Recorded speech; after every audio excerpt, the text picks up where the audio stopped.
네, 이번에는 집합의 표현에 대해서 공부하시는 거 두 번째, 집합의 뜻과 표현의 두 번째 파트인 집합의 표현. 집합의 표현에서는 집합을 표현하는 방법이 몇 가지가 있는지 공부하실 거고요. 그 표현법 중에서 가장 중요한 건 조건제시법을 정확하게 이해하는 게 제일 중요합니다. 그 다음에 집합의 종류를 공부할 건데요. 집합의 종류는 크게 두 가지가 있습니다. 유한집합과 무한집합이 있는데, 유한집합 중에서 특별히 공집합이라는 게 있어요. 공집합. 이 공집합에 대해서 공부하시는 게 가장 중요한 개념입니다. 별로 어렵지는 않아요. 아직까지는 우리가 막 어렵다는 느낌이 들진 않을 거예요. 집합을 공부할 때. 자, 집합을 표현하는 방법에 대해서 공부합니다. 집합을 표현하는 방법은 크게 세 가지가 있어요. 원소를 나열법, 원소 나열법이라고 부르는데, 원소 나열법은 뭐 6의 약수를 1, 2, 3, 6 이렇게 직접 원소를 직접 다 보여주는 거죠. 세세하게. 집합 갈로 안에 원소를 직접 보여주는 거. 직접 다 나열하는 것을 우리는 원소 나열법이라고 합니다. 그런데 BBC 알고 계시죠? BBC. 영국에 있는 뭐 국영방송이죠. 영국의 국영방송 중에서 현대 사회에 가장 영향을 미친 수학자 3명을 뽑았어요. 3대장이라 해봅시다. 그 3대장이 첫 번째, 여러분이 잘 알고 있는 뉴턴, 그 다음에 오일러라는 사람이 있어요. 오일러는 되게 천재 수학자인데요. 그 오일러라는 사람과 그 다음에 이 벤이라는 아저씨가 들어갔습니다. 벤. 이 벤은 정확히 수학자라기보다는 논리학자고요. 우리가 지금 공부하고 있는 이 집합이라는 파트는 사실 논리학에 더 가깝습니다. 수학이라기보다는. 물론 그 원소들이 수학적인 해석을 하기 때문에 수학 문제로 등장하는 거지만 사실 논리학에서 가장 중요한 핵심을 갖고 있는 게 집합이고요. 그 논리학에서 이 베난 씨가 큰 영향을 미쳤습니다. 자, 어떻게 집합을 표현하느냐? 이 사람은 도형으로 시각화하겠다. 그림으로 나타내주겠다. 뭐 직사각형이나 아니면 이렇게 원에 가까운 녀석을 가지고 우리가 표현을 하자. 이 집합을 편의상 A라고 부르면 여기 이렇게 A라고 쓰고요. 이렇게 A라고 씁니다. 그리고 그 원소들을 1, 2, 3, 6을 여기 도형 안에 집어넣어 주시면 되는 거죠. 물론 여기 원소가 특정하게 정해져 있지 않기 때문에 아무것도 없어도 그냥 이 자체로는 집합이다라는 건 꼭 기억해 두셔야 된다. 벤 다이어그램은 원소가 누군지가 아니라 이 그림 자체가 이미 집합인 거예요. 이 모임 자체가. 여기 이 공간이죠. 공간으로 집합을 표현합니다. 이 공간 안에 원소가 있던지 없던지, 거기에 3이라는 원소가 있는지 없는지와 상관없이 이 녀석은 충분히 A라는 모임에 소속되어 있다라는 표현입니다. 이게 되게 우습게 보이는데 다시 한번 얘기하지만 BBC가 성장한 현대사회에 영향을 미친 수학자 3명 중에 1명에 속하는 겁니다. 그러니까 앞으로 우리가 문제를 풀 때 여기 이 벤 아저씨가 이용한 거 있죠? 이 벤 아저씨가 한 것이 엄청나게 중요하다는 거. 이 벤 다이어그램으로 집합을 해석할 일이 엄청나게 많다는 거 꼭 기억해 두시고요. 두 번째로 갑시다. 자, 조건제시법이 나오셨습니다. 조건제시법은 쉽게 말하면 그 모임, 그 집합의 그 조에 소속하기 위한 가입 자격을 나타낸 거예요. 뭐 이런 거죠. 뭐 키가 160 이상인 우리 군인들 같은 거 지원할 때 해병대 지원하거나 그러면 키가 170 이상이 몇 년 이상의 몇 년도에 태어난 남성으로서 어쩌고 저쩌고 알겠습니다. 그리고 실제로는 문신도 없어야 되고, 옛날엔 그랬는데 요즘은 있는지 모르겠어요. 문신이 없어야 되고 블라블라. 그렇다고 해서 내가 해병대를 안 건 아니고요. 저는 육군입니다. 네. 하지만 어쨌든 조건제시법은 가입 자격을 나타낸 겁니다. 예를 들어서 간단히 볼까요? 가입 자격을 나타내는 게 무슨 말인지. 자, 우리가 아까 1, 2, 3, 6 앞에서 많이 봤죠? 이제 지겹죠? 1, 2, 3, 6을 원소라는 집합 이렇게 나타내면 원소 나열법입니다. 그리고 우린 집합 A라고 할 건데요. 조건제시법은 다음과 같이 약속합니다. 1, 2, 3, 6이라는 집합 A가 있으면 이 A의 원소를 내가 이 자리에 표현합니다. 이 원소가 내가 X라고 둬도 되고요. A라고 둬도 되고 그냥 네모로 둬도 상관없습니다. 하지만 이 자리가 이 집합의 원소 자리입니다. 원소를 나타내는 겁니다. 요 녀석이 원소인데 그 원소 X에 대해서 그 원소 A에 대해서 다음과 같이 약속합니다. X는 6의 약수라는 조건을 갖고 있어요. A는 소수라는 약속을 가지고 있어요. 이렇게 하는 거죠. 물론 나중에 공부하시겠지만 A 곱하기 B라는 녀석이 있어요. 그러면 A 곱하기 B가 A의 원소입니다. 집합 A의 원소.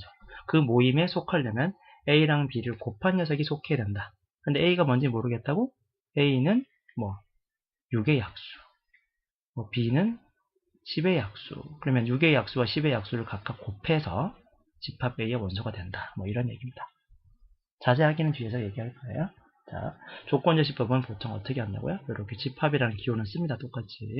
근데 여기 X바 X이라고 붙었어요. 뒤에 조건이 오시겠죠? 가입 조건, 가입 자격은. 근데 여기서 제일 중요한 파트가 뭐라고? 제일 중요한 파트? 이게 제일 중요한 거야. 사실 조건제시법이. 요 녀석이 원소 자리. 그리고 이 뒤에 뭐라고 해놨어요? 가입 조건을 설명해요. 그 녀석에 대해서. 되시겠죠? 여기까지. 좀 어렵긴 하다. 이 뒤에서 좀 더 자세히 다뤄줄게요.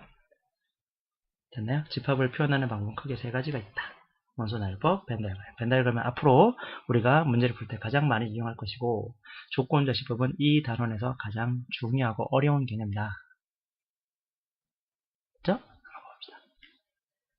자, 내가 이렇게 색깔을 넣었어요. 빨간색 1, 4, 6, 9, 그 다음 노란색 2, 5, 8, 10. 파란색으로 이제 3하고 7을 했습니다. 하늘색이라고 보셔도 되고요. 크게 상관없습니다. 3하고 7로 되어 있습니다. 자, 집합 A는 1, 4, 6, 9를 원소라는 집합인데요. 이 녀석을 우리가 조건을 말해볼까요? 해볼까요? 같이. 우리. 집합 A라는 녀석은 집합이라는 거 이렇게 쓰실 거예요. 그죠? 근데 얘는 어떤 집합이냐 그랬는데 우리는 여기다가 약속을 할까? 그래서 내가 A라고 불러볼게요. A가 뭐야? 이 집합의 원소인데, 응? 이 집합의 원소인데 어떻게 되겠니? A는 뭐야? A는 빨간색 곱이다. 그죠? 빨간색이다. A는 빨간색이면 된다. 빨간색이면 집합 A에 소속될 수 있다. 그래서 빨간색만 다 데려온 거지. 그치? 자, B를 볼까? B는 노란색 2, 8, 10도 있고 빨간색 4, 6도 있습니다. 2, 4, 6, 8, 10. 뭐가 보이십니까? 보이시나요? 내가 이번에는 집합 B를 이렇게 써봤어요. 집합 B는 뭐냐? 집합인 걸 이렇게 쓰셔야겠죠. 근데 얘는 뭐냐면 자꾸 색깔 일부러 막 바꿀 거예요. 이번엔 별이라 불러봅시다. 별이 누구의 원소입니까? 집합 B의 원소입니다. 그럼 별에 대해서 뒤에 설명을 해줘야죠. 이 집합 B에 들어갈 원소 별은 어떠한 약속을 가지고 있냐, 어떠한 규칙을 갖고 있냐, 어떤 조건을 만족해야 되느냐, 그죠? 완전 별에 대해서 얘기를 하는 거지. 별은 뭐지? 그래, 짝수다 또는 2의 배수다라고 얘기하면 되겠네요. 짝수 또는 2의 배수다 그러면 B에다 속할 수 있다 이렇게 되는 거야. 자, C 한번 볼까요? 2, 8, 10이네요. 2, 8, 10. 색깔은 노란색인데 노란색은 2, 5, 8, 10인데 2, 8, 10이야? 그럼 어떻게 해야 될까요? C라는 녀석은 일부러 자꾸 색깔 바꿀까요? C는 집합입니다. 그런데 나는 걔를 이번에는 하트라고 불러볼게요.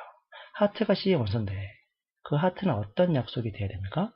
하트는 노란색이고 그리고 짝수해야 된다. 그러면 두 가지 조건을 다 만족해야죠. 노란색이면서 짝수해야 되면 집합 C에 소속될 수 있다. D 한번 볼까요? 3, 5, 7 3, 5, 7 3, 5, 7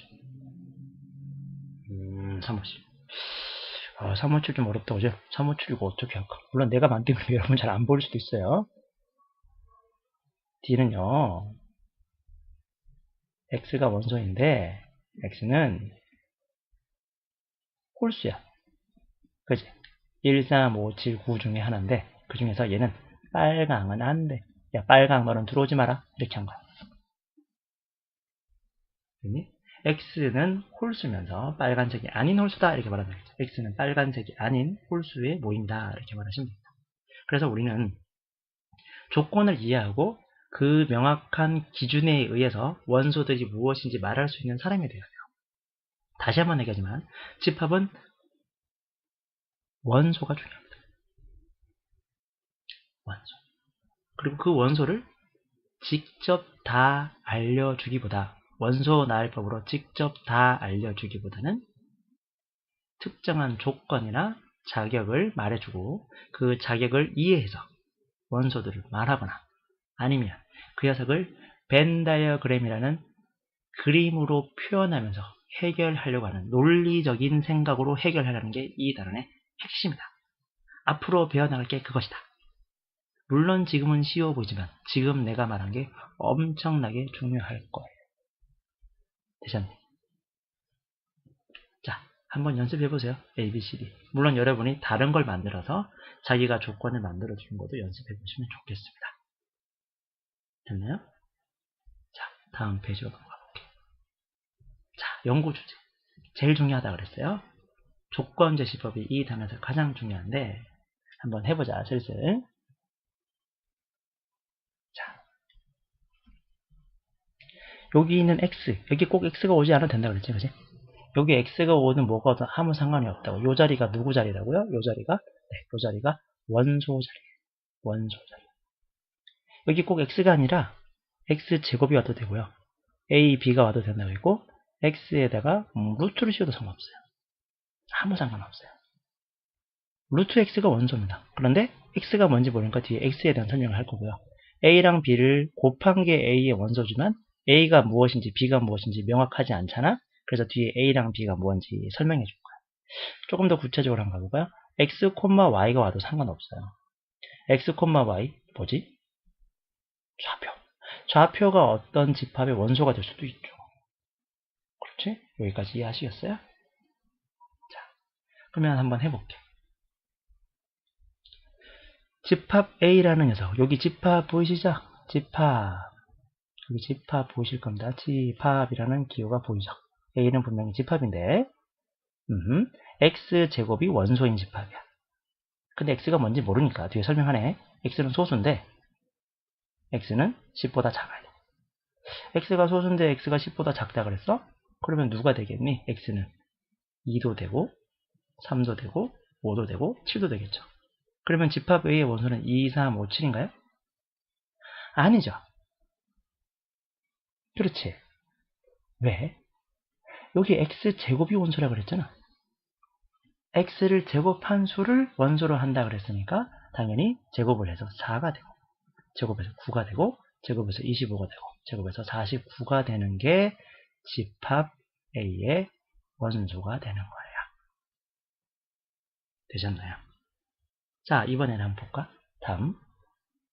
똑같이 문제에서 B는 집합입니다. 그죠? 제일 마지막에 있는 중괄호는 집합기호가 될 거고. 그 다음에 그렇지. 루트 A라는 녀석이 원소가 되는 거야. 그죠? 루트 A가 원소인데 A가 뭔지 모르는 거 뒤에 설명을 해놨다. 한번 풀어볼까요? A가 뭐래니? A제곱 마이너스 3A 마이너스 4는 0을 만족하는 방정식의 해가 A입니다. 이거죠. 인수분해 가능하실 거고요. 실제로 A는 얼마가 나오는가? A는 4가 나오거나 A는 마이너스 1이 나옵니다. 그러니까 실제로 우리가 A는 4가 나오고 마이너스 1이 나왔으니까 어떻게 하셔야겠어요? 루트 4랑 루트 마이너스 1이 집합 B의 원소가 될 거고요. 조금 더 정리하면 루트 4는 2가 되고 루트 마이너스 1 기억나십니까? 오랜만이라 좀 낯선가? i죠? 네. 그래서 루트 2랑 i가 원소가 되는 거예요. 선생님 i는 왜 나왔어요? 괜찮아요. 왜요? i 나오면 큰일 나나? 괜찮잖아. 그죠? i가 뭐 호수도 아니고 i가 원소가 되면 안 돼요? 괜찮지. 들어가면 돼요. 자, C 한번 볼까요? C에서 우리가 알 수 있는 거. 집합 C에서는 누가 원소야? 얘가 원소야. X, Y. 다른 말로 좌표. 네. 좌표가 원소인데 어떻게 만족한다 그러니 뒤에 조건을 보니까 2x-y는요. 다른 말로 말하면 직선이죠. 다른 말로는 함수, 1차 함수. x 플러스 y 마이너스 3은 0. 또 마찬가지 직선 또는 함수입니다. 이걸 두 개 동시에 만족하는 어떤 점좌표. 이 두 설 동시에 만족한다. 뭐라 그러지 우리는? 교차. 다른 말로 연립 방정식의 해가 되겠네요. 그렇죠? 그래서 우리가 이 녀석을 풀면 dx-y는 0이랑 그 다음에 x 플러스 y 마이너스 3은 0입니다. 더해주시면 3x-3은 0이 되시겠죠? 그래서 따라서 x는 1이 되실 거고, x가 1이면 y는 2가 되겠지. 그래서 y가 2가 돼요. 따라서 C의 원소는 1,2가 원소가 되는 겁니다. 되셨나요? 이렇게 됩니다. 1,2라는 점좌표만 C의 원소가 되는 거예요. 문제에 맞는 조건을 이해하고 해석하는 능력을 여러분은 기르셔야 됩니다. 되셨나요? 이런 문제를 우리가 많이 풀어보셔야 돼요. 지금은 우리 많이 풀지 않겠지만 이런 문제를 본질적으로 좀 생각을 해보셔야 된다는 거. 자, 다음 거. 자, 이번엔 집합의 종류입니다. 집합의 종류는 크게 유한집합이랑 무한집합으로 되어 있어요. 유한집합은 원소의 개수가 한 개가 있는 거. 많다가 아니야. 한 100개가 있다고 상관없어요. 한 개가 있는 거니까. 100개 정도는 별로 많은 것도 아니야. 어제 수에서는. 응? 그럴 수도 있잖아. 무한집합은 원소의 개수가 엄청나게 많은 거. 끝이 없는 거. 많은 게 아니라 엄청나게 많은 게 아니라 끝이 없는 거. 끝없이 계속 있어. 한계가 없어요. 계속 있는 것을 우리는 무한집합이라고 합니다. 자, 유한집합의 예를 들어보면 A가 있는데 A는 6의 약수인 집합이죠. A가 원소니까 이걸 직접 쓰면은 우리는 원소가 1, 2, 3, 6이라는 걸 알 수 있습니다. 자, 3의 배수는 겁나게 많은 거 맞죠? 3의 배수는 끝없이 계속돼. 그런데 3의 배수 중에서 100보다 작은 3의 배수를 구하라 그랬습니다. 100보다 3의 작은 배수, 3의 배수, 100보다 작은 3의 배수는 무엇일까?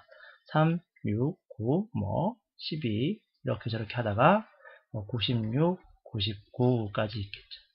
한계가 있죠. 몇 개인지 모르겠지만. 자, 그 다음에 A 제곱이 원소입니다. 선생님 이걸 뭐예요? 아, 그냥 이름표라고 제발 부탁이야. 여기 뭐 붙어 있는데요. 이상한 애가 있는데요. 이름표야 그냥.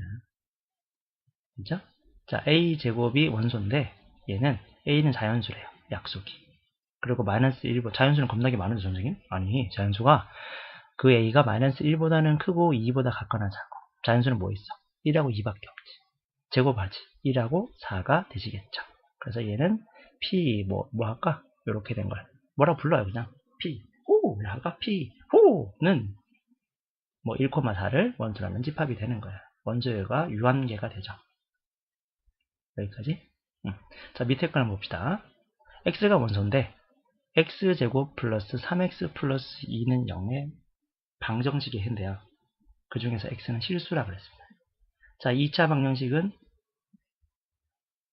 인수분해가 가능하네요. 그죠?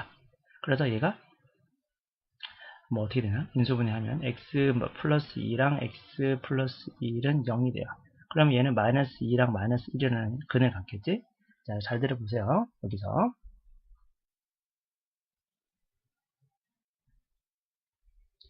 여기서 우리가 실수라는 조건을 싹 지우고요. 이번에는 양수라는 조건을 한번 달아볼게요.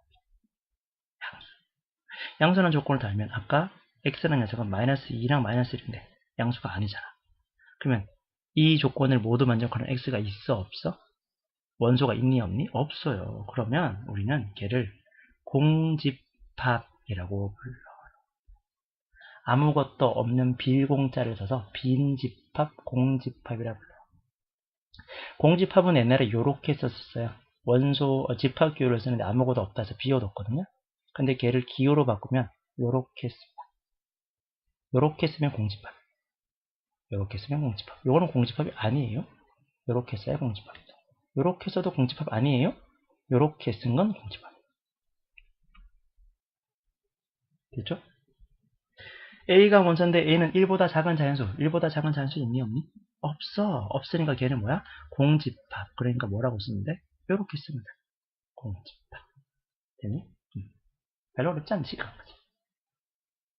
쉬워. 자, 무한집합은 원소가 끝없이 많은 걸 무한집합이라 한다 그랬습니다. 3의 배수는 뭐 있을까요? 겁나게 많죠. 집합 A는 3의 배수니까 3, 6, 9, 12, 15 계속 있어요. 끝없이 계속돼요. 그래서 우리는 얘를 무한집합이라 그래요. 집합 B는 소수라 그랬습니다. 소수는 뭐 2, 3, 5, 7, 11, 13, 17, 19, 23, 20, 뭐 있을까? 뭐 있냐? 29, 뭐 31, 그 다음에 37, 그 다음에 41, 뭐 등등등 있겠죠. 계속 있을 겁니다. 소수는. 네. 무한집합이 되고요. 자, 여기는 순서상이 어떤 집합인데, 집합 C의 원소가 됩니다. 근데 X랑 Y가 같대요. 뭐 있을까요? 0, 0, 또 1, 1, 4, 4, 뭐 있을까? 루트 2, 루트 2, 맞지? 3, 마이너스 3분의 1, 마이너스 3분의 1. 엄청나게 많잖아. 그지? 무수히 많잖아요. 그래서 얘는 무한집합이라고 그래요. 별로 어려운 거 아니에요. 대충 넘어가셔도 크게 상관없어요. 유한집합, 무한집합 대충 이런 것이다 얘기하시면 됩니다. 자, 3번 원소의 개수. 원소의 개수는 그렇게 중요하진 않지만 이 단원에서 공부하는 주제긴 해요. 원소의 개수. 원소의 개수는 무한집합은 원소의 개수를 쓸 수가 없겠죠. 유한집합에서만 재는 겁니다. 6의 약수의 집합 A를 보시면 집합 A는 1, 2, 3, 6이니까요. 이 녀석의 원소의 개수를 구하라 그러면 이렇게 씁니다. 넘버예요, 넘버. 개수, 넘버링. 그래서 그 첫 글자인 n을 써가지고 개수라고 말합니다. 한번 읽어볼게요. 1, 2, 3, 6을 원소라는 집합의 원소의 개수는 이라고 불러봅니다. 4가 되겠죠. 근데 얘를 이렇게 간단하게 쓰기도 해요. 왜냐면 1, 2, 3, 6을 원소라는 집합, 6의 약수 집합을 우리가 이름을 A라고 불렀잖아. 그래서 이렇게 쓰기도 해요. 집합 A의 원소의 개수는 4다라고 말해요. 자, 한번 봅시다. 3의 배수 집합. 3의 배수는 겁나게 많은데 100보다 작다 했습니다. 몇 개 있을까요? 네. A1이라고 말했는데 A1이 뭔지 몰라도 상관없다고 그냥 이름표야. A1의 원소의 개수는 몇 개이다? 33개이다 말하시면 됩니다.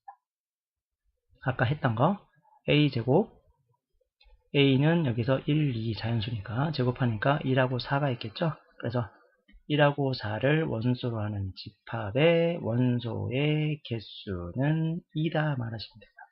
또는 P, 의 원소의 개수는 2다. 이렇게 말하시면 됩니다. 단, 여러분이 좀 참고로 조금 챙겨야 될 것은 요 두 녀석이 서로 다르다는 거죠. 너는 뭔데? 공집합. 공집합의 원소의 개수는 이렇게 가야 되지. 공집합의 원소의 개수. 선생님 이거 뭡니까 그러면?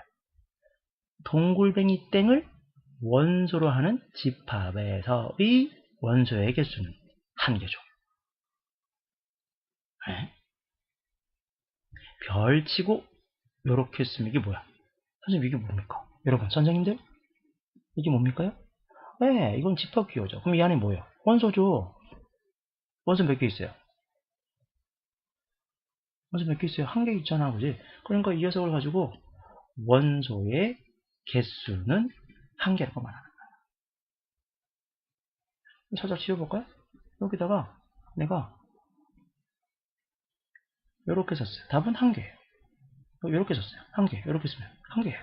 그러면 내가 이걸 이렇게 썼어요. 답은 한 개예요. 이렇게 쓰면요. 한 개죠. 선생님 공집, 아이 참. 얘가 집합이라고. 근데 거기 뭐 들어가 있잖아. 원소라고. 갈로 안에 있는 게 원소라 그랬잖아요. 지금은 얘는 공집합이라 그러면 안 되지. 공집합은 아무것도 없이 이렇게 쓸 때 공집합이지.